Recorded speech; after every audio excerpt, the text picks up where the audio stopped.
Did you know Hollywood can unlock powerful insights for your local marketing strategy? What?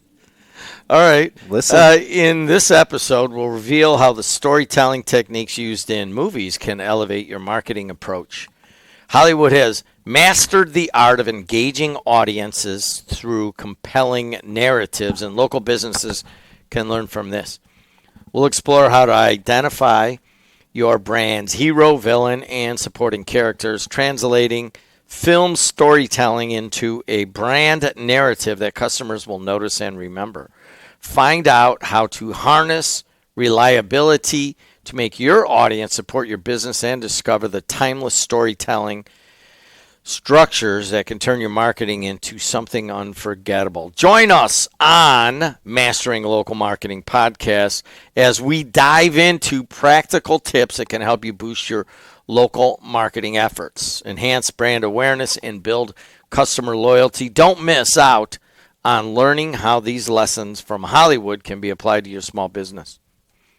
You're going to love this one. He's Matt Hansen. I'm Jim Diedlow. Jed, hey, just throw him over.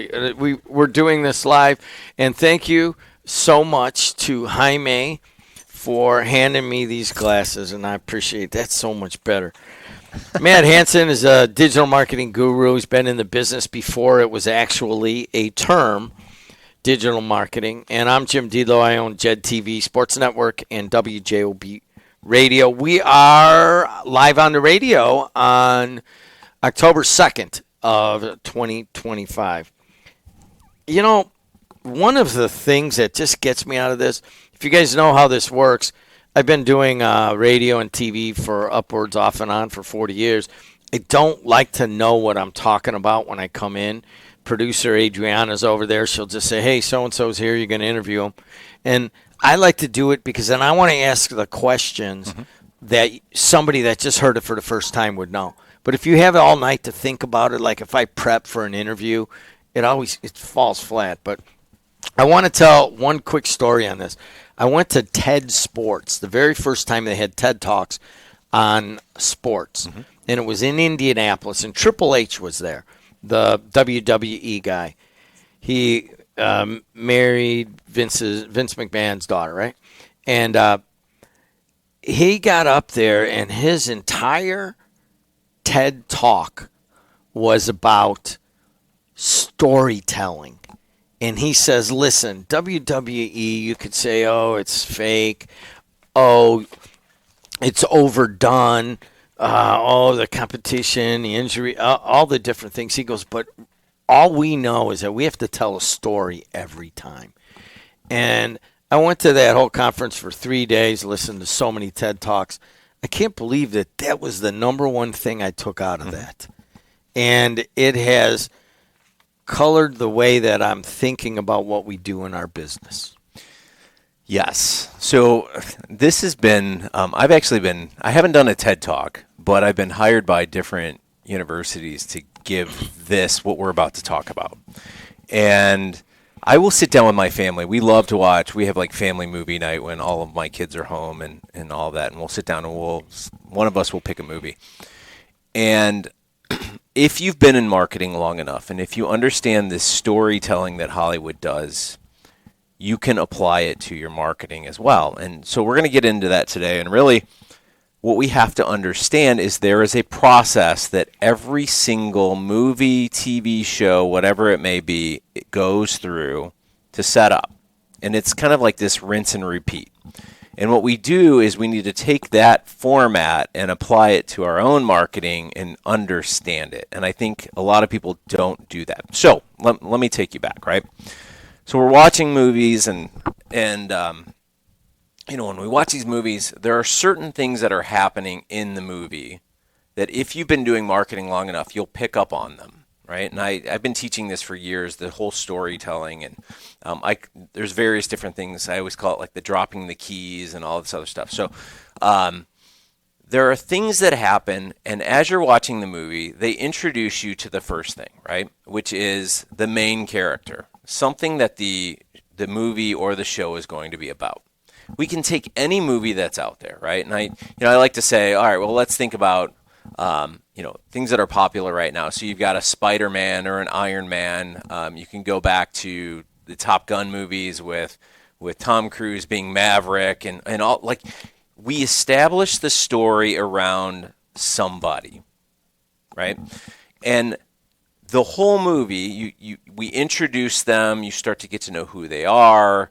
You know what works for them, what doesn't work for them, and then they introduce this problem that they have. All right, let me guess.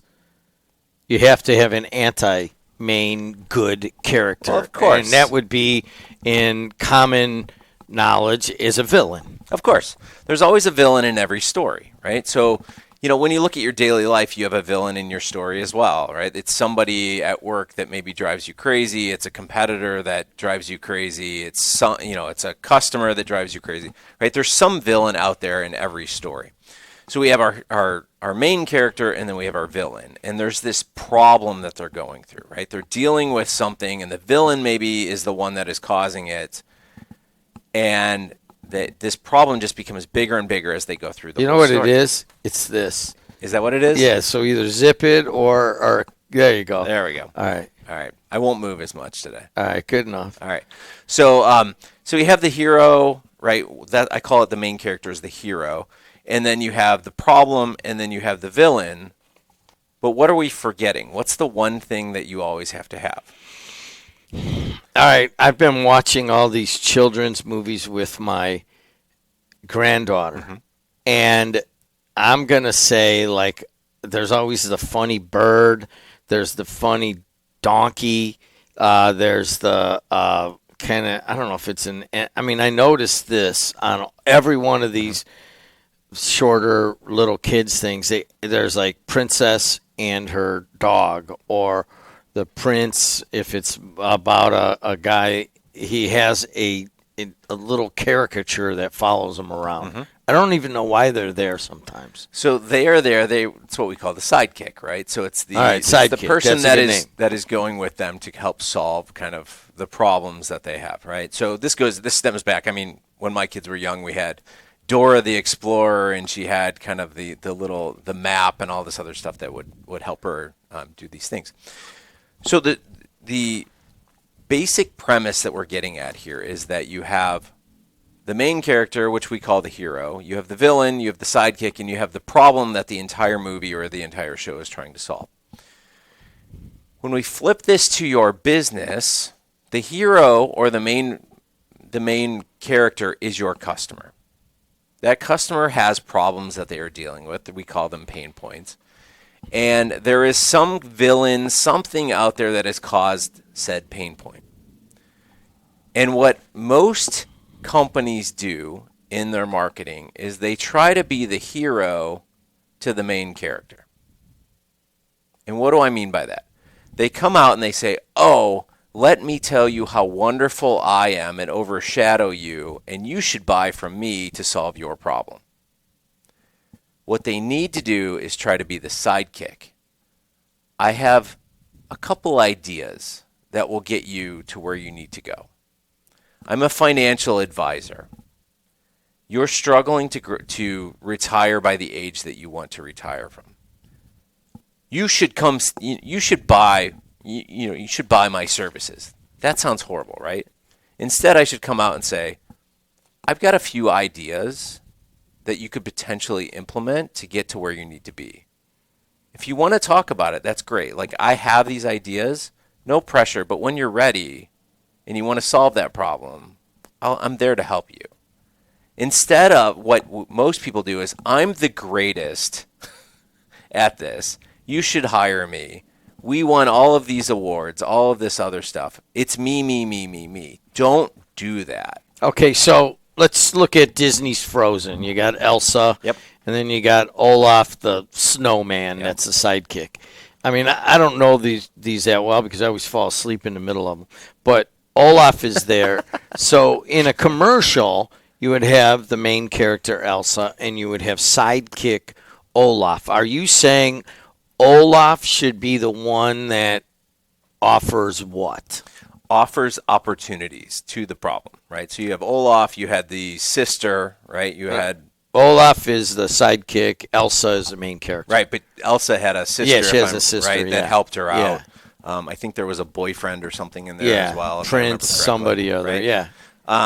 So you have all of these people that are offering opportunities to solve her problem, right? So again, I'm sitting there last night and I'm in an incubator for new startups, and everyone keeps asking me the same question. What's the number one thing you would recommend to somebody that's starting a business? And I tell them over and over and over again, find other people that will help you solve your problems. Don't do it alone.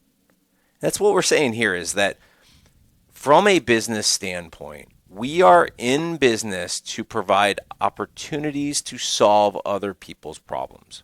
We should not have the spotlight on us. We should not be the hero in the story.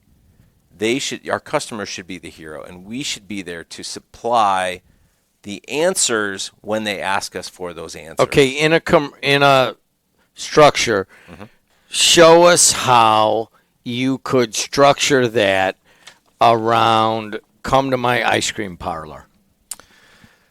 Well, I mean, you sell ice cream, right? Yeah. Okay. When you look at that, what's the problem that you're solving? You're looking for a treat. Okay. For your a family. Treat for who? For your family. Yeah. Okay.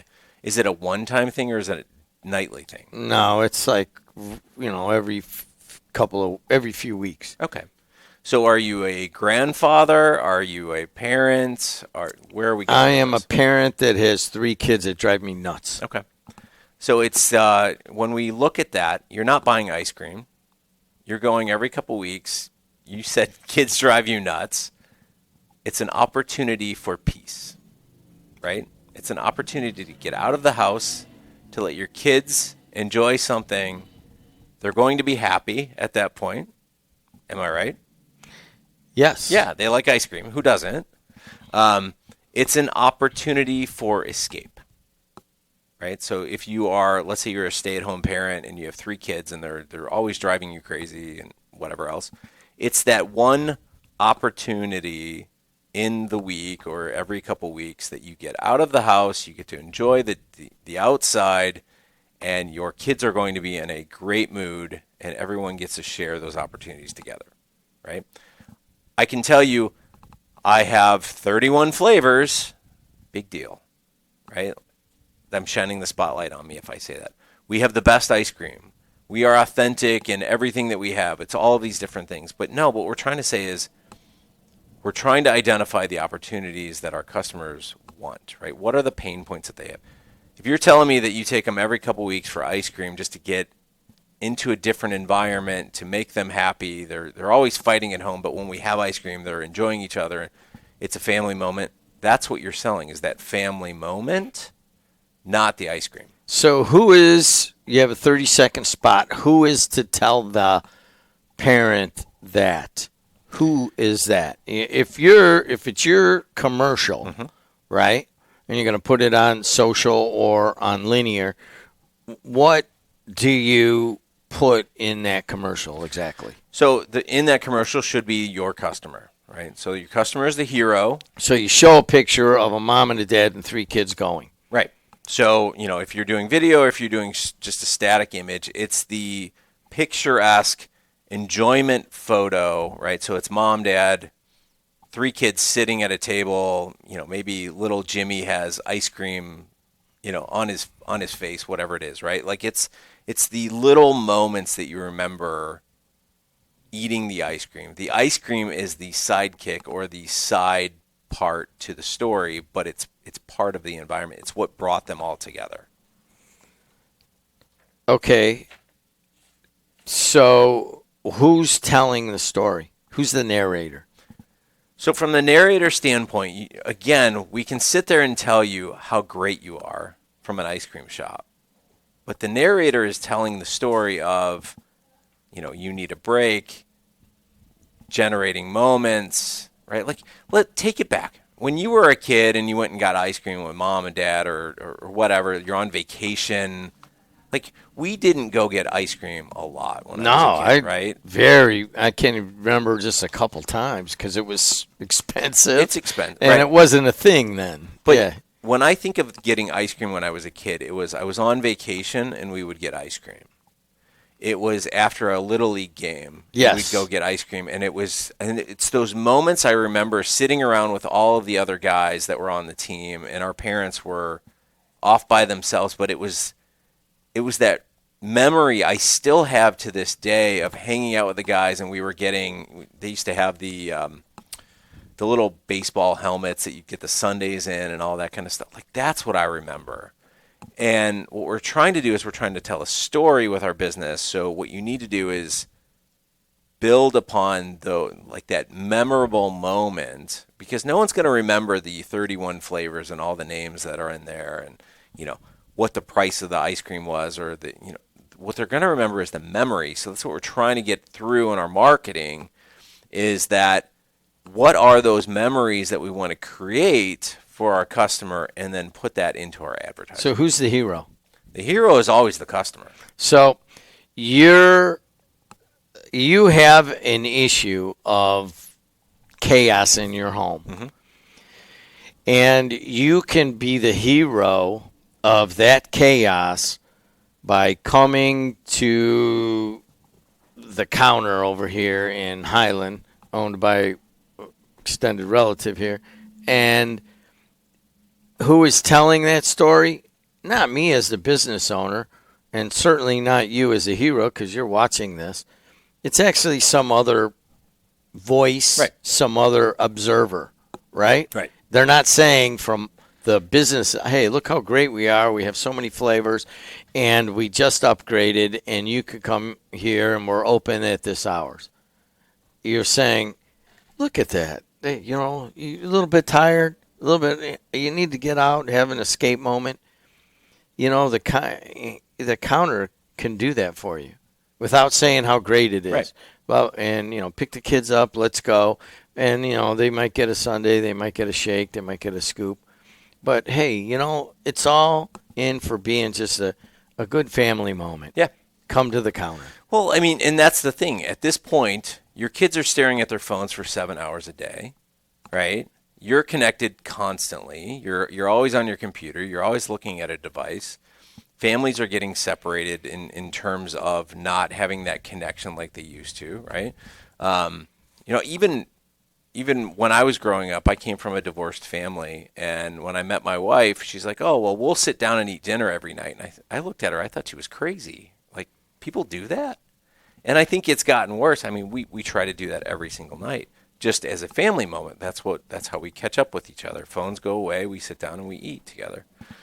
But what we're saying here is, I would guess 85% to 90% of businesses don't tell a story in their advertising. And what they do is they brag about what they are, right? They literally brag about it. Like, we are the best, we are this, we are that. And instead of looking at your customer and talking to your customer's pain points, they're bragging and trying to take the spotlight from their customer. He's Matt Hansen. I'm Jim Diedlow, Jed. So let's go on with the Mastering Local Marketing podcast. Let's look at the Wizard of Oz. Mm-hmm. Let me do this. Sure. Hero is interesting. Hero is Dorothy. Right. She has several sidekicks. Right. Cowardly Lion. Put 'em up, put 'em up, put 'em all. Right. The Tin Can Man. And I think there's Scarecrow, right? Scarecrow, yep. They're there. Those and Toto. And Toto's also a sidekick. Right. We'll just leave it at that. And then you have the villain is certainly the Wicked Witch. Right. Right? And you have a problem that she wants to get to the Emerald City so she can go back to Kansas. Right. Where in there is there an advertorial? I can tell. So here, let's flip the script on you. Have you seen Oz? Is that where the Wicked Witch is the good person? Is the good person? Glinda and the Wizard of Oz are the bad people. Yes, I have not seen it, okay. But yeah. So I'm saying here that aren't you talking about Wicked? That's what I'm saying. Yeah, Wicked. Sorry, yeah. Wicked. Yeah. All you did was flip the script on that, didn't you? It's the exact same story, seen from a different perspective. two movies, they're related. You can see how they both, neither one is a lie, but you're seeing it from different perspectives, right? Did you see Adriana Wicked? Who's the good person? It's the Wicked Witch. Wicked Witch, right? Yes, the Wicked Witch is considered to be the good person. How do they make Dorothy a bad person? Well, they don't necessarily introduce Dorothy into that, but Glinda becomes the egomaniac that She becomes a facade so Yeah. that people think that she's the good one, when in reality it's the Wicked Witch that's the good one. So Glinda, the good witch, and the Wicked Witch of the West are the two main characters. One's the hero and one's the villain. Yes. So that's all they did is just actually- plug and play into the Matt Hansen structure of every story. Well, the funny about Wicked is that Glinda actually becomes the sidekick. Yeah, she has no powers She at has all. no power. She's just basically there alongside her, but the Wizard of Oz becomes the villain in the end.